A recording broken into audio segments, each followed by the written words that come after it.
ये करोड़पति बच्चा कोई आसान चारा नहीं है। 3 अपहरणकर्ता और एक फोटोग्राफर की आज तो शामत आने वाली है। बच्चा गौर से देखता है, ये सुअर जैसा चेहरा कुछ जाना पहचाना लग रहा है। फिर उस आदमी को देखता है, ये तो हूबहू वैसा ही दिखता है। गैंग का सरगना उस बच्चे को देखकर ऐसे खुश हो जाता है जैसे किसी ने उसे खजाना थमा दिया हो। वो फौरन बच्चे को गोद में उठा लेता है। तीनों बेवकूफ बदमाश फोटो खींचने का बहाना बनाकर सबको बाहर भेज देते हैं और बच्चे को खिड़की से बाहर निकाल लेते हैं। इस तरह बच्चा बड़ी आसानी से अगवा हो जाता है। अब क्या कहा जाए, लोग तो पहले ही बेवकूफ थे और पैसे भी बहुत थे, लेकिन ये चोर उससे भी ज्यादा बेवकूफ निकले। उन्हें तो ये तक नहीं पता कि दूध गर्म है या ठंडा। बच्चा ये सब देख देख कर खिलखिलाकर हंसने लगता है। सोचता है कि इन दोनों का तो कोई इलाज ही नहीं है। गंजा बदमाश बच्चे को सुलाने की कोशिश करता है। लगता है बच्चा संभालने का पुराना तजुर्बा है उसके पास, लेकिन खुद ही सो जाता है। बच्चा 2 थप्पड़ जड़ता है उसके गालों पर और वो अब और भी गहरी नींद में चला जाता है। तभी एक गिद्ध उड़ता हुआ आता है। बच्चा उसकी तरफ देखता है और उसके पीछे खिड़की से बाहर चढ़ जाता है। वह पीछा करते करते छत तक पहुंच जाता है। गिद्ध को देखकर बच्चा लार टपकाने लगता है और लार सीधा जाकर बड़े भाई के गले पर गिरती है। वो ऊपर देखता है और हक्का बक्का रह जाता है। तीनों बदमाश दौड़कर छत की ओर भागते हैं। अब बच्चा एक लकड़ी की पट्टी पर चढ़ गया है और गिद्ध के पीछे पीछे है। तभी बड़ा भाई वहां पहुंचता है, पर जैसे ही खड़ा होता है उसे एक और झटका लगता है। गुस्से में पीला बाल वाला पट्टी को ही फेंक देता है। बच्चा और भी ज्यादा हंसने लगता है। अब बताओ, बिना पट्टी के कैसे आओगे? दोनों भाई मिलकर बड़े भाई को उठाकर छत के किनारे लाते हैं और नीचे झांकते हैं। हे भगवान, ये तो बहुत ऊंचा है, लेकिन पैसे की लालच में कूदने का फैसला कर ही लेते हैं। 2 बदमाश तो कूद गए, लेकिन जब पीछे मुड़े तो देखा बड़ा भाई कहाँ गया। बड़ा भाई ऊपर ही लटक रहा होता है, अपने वजन से खुद ही फंस गया है। उसके दिल में जैसे गालियां दौड़ रही हो। दोनों नीचे दौड़ते हैं, तब तक बच्चा चुपके से निकल भागता है। तभी वो बच्चा एक बस में चढ़ जाता है। तीनों बदमाश उसे देखकर चौंक जाते हैं और कार लेकर पीछा करते हैं। बस को रोकते हैं, लेकिन जब दरवाजा खोलते हैं तो बच्चा गायब। दरअसल बच्चा एक आंटी की सब्जी टोकरी में छिपा हुआ होता है। पीला बाल वाला उसे देख लेता है और तीनों आंटी के पीछे लग जाते हैं, लेकिन आंटी भी कम नहीं होती। पीछे मुड़ते ही तीनों को धुनाई कर देती है। बच्चा रेंगते रेंगते रोड के बीच पहुंच जाता है। एक बस उसके ऊपर से निकल जाती है, लेकिन शुक्र है उसे कुछ नहीं होता। फिर बच्चा चिड़ियाघर पहुंच जाता है और गोरिल्ला के पिंजरे में घुस जाता है। तीनों चोर हैरान रह जाते हैं, अब इसको बाहर कैसे निकाले? पीला बाल वाला सोचता है, मेरे हाथ लंबे हैं, और कोशिश करता है। वो धीरे धीरे बच्चे का फीता पकड़ता है, लेकिन तभी गोरिल्ला अपनी एक उंगली से फीते को दबा देता है और बच्चा वापस खींच लेता है। पीला बाल वाला फिर से कोशिश करता है। गंजा आदमी अब डंडा लेकर आता है ताकि बच्चे को बाहर खींच सके, लेकिन गोरिल्ला फिर से उसे पकड़ लेता है। बड़ी मुश्किल से जब गोरिल्ला सोता है, तब बड़ा भाई बच्चे को निकालने की कोशिश करता है,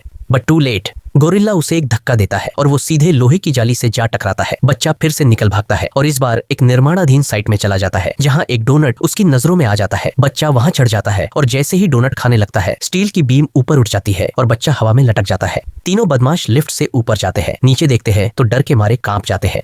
बच्चा तो मजे में खेल रहा होता है। तभी पीला बाल वाला स्टील बीम पर चढ़ जाता है, लेकिन बीम हिल जाती है और बच्चा स्लाइड की तरह लिफ्ट पर लटकता हुआ नीचे पहुंच जाता है।